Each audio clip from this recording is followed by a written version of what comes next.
Hey, Arc of New Jersey, it is Matthew Lucasio, back with another weekly edition of helpful health tips and exercises for you guys. Our final installment of the Candy Cane Madness series, which if you don't know by now, involves me using this novelty-sized candy cane that, despite its size, as you can see, I'm over 6 feet tall. It's a pretty big candy cane. Does not weigh nearly anything. It's definitely less than 5 pounds. And so, as I've said throughout the videos here, I do not expect you to have the same candy cane at home. If you do, good, use it. Otherwise, please find something lightweight that's evenly weight distributed, meaning it weighs the same on both sides. Can't have something that, weighs more on one side. You're not going to get even distribution of results. Something that's not too heavy, something that's not oddly shaped, even though this candy cane kind of is. I'm a professional, so leave that part to me. Use something like, if you have like a wiffle ball bat or a light baseball bat, any kind of broom handle, mop handle, Swiffer handle, anything like that would work. Again, as long as the weight's evenly distributed and it's not too oddly shaped and you are okay and safe gripping it so that it doesn't fall and hurt you, it doesn't drop out of your hands and hurt you, then you'll be fine. If you have a weight bar, great, use that. Just if it's heavy, you're going to want to limit how many you do, and definitely, regardless, form is everything. That being said, if you have any questions, concerns, reach out to us at IHT. 908-875-3241 is the telephone number. See, that's me on a telephone. Hello? Yes, IHT, I have a question. Here, we're not going to go through it all, but you get my point. Anyway, info@InHomeTrainerMatt is the email, and InHomeTrainerMatt.com. Click on the contact portal, and you can contact us through there with any questions or concerns you may have. Okay, without further ado, let's get to the exercise. And it is going to start the same way all our other exercises have so far, with me telling you to stand with your knees bent and your feet. And by the way, if you're doing this at home and you can't do, I haven't said this throughout the thing, you can do any one of these seated. This one may be a little harder because you're going to bend over a little bit, but you can still do it seated.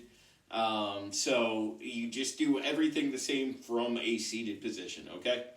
So, hands shoulder width apart, knees slightly bent, feet and hands should be in line, hips shoulder width apart. That just means that, everything's in line here. Knees slightly bent, as I said. We're going to keep our elbows tucked in, our arms tucked into our body. We are going to breathe out as we slowly come down. And we're going to go right below the knees here. And then we're going to take a big breath out as we come straight up and tighten our abs. And then back down. Deep breath in. Breathe out, tighten those abs, tighten the butt as you come up. Again, nice and slow both ways. Why? Well, otherwise you're not going to get results. You're not going to feel it in the right areas. And you will definitely hurt yourself if you jack your back up very quickly. I can guarantee that as a trainer. So nice and slow, both directions. And if you don't see what I'm doing here, again, with my feet shoulder width apart, I am essentially, and knees slightly bent, I am almost bowing as if you would, as if you would bow to royalty, except I don't want to hyperextend my back. So I'm also bending my knees a little bit as my butt comes down, my head stays forward, looking forward. That's it. It's not exaggerated. You don't have to go way out like that. Okay, and it's also not just a squat where you're going straight down. Your head is coming forward just a little bit. Butt's coming back just a little bit, then we tighten our stomach and our butt, and we come back up.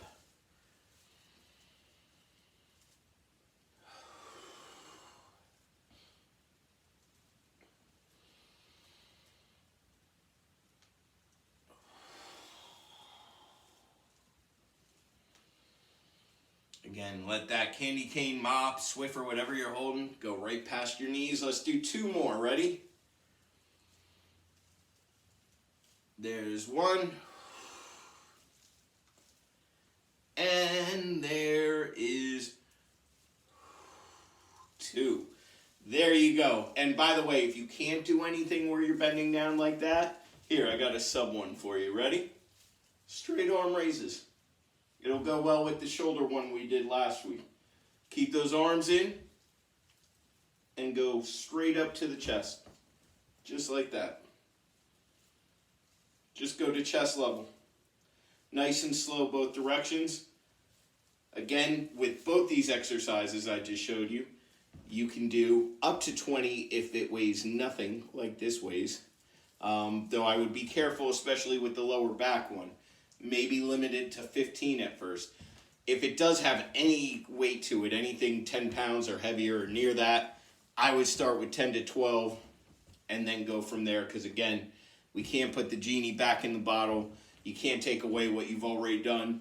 But you can always figure out if you can do a few more to add on next time and do it the safe way, because that's what we want to do at IHT, because we want you coming into the new year happy and healthy and safely, and I want you all to have a happy New Year's. I hope you all had a wonderful holidays. I hope we got through this holiday season together. Again, whatever you celebrate, we're happy that, here at IHT to celebrate with you.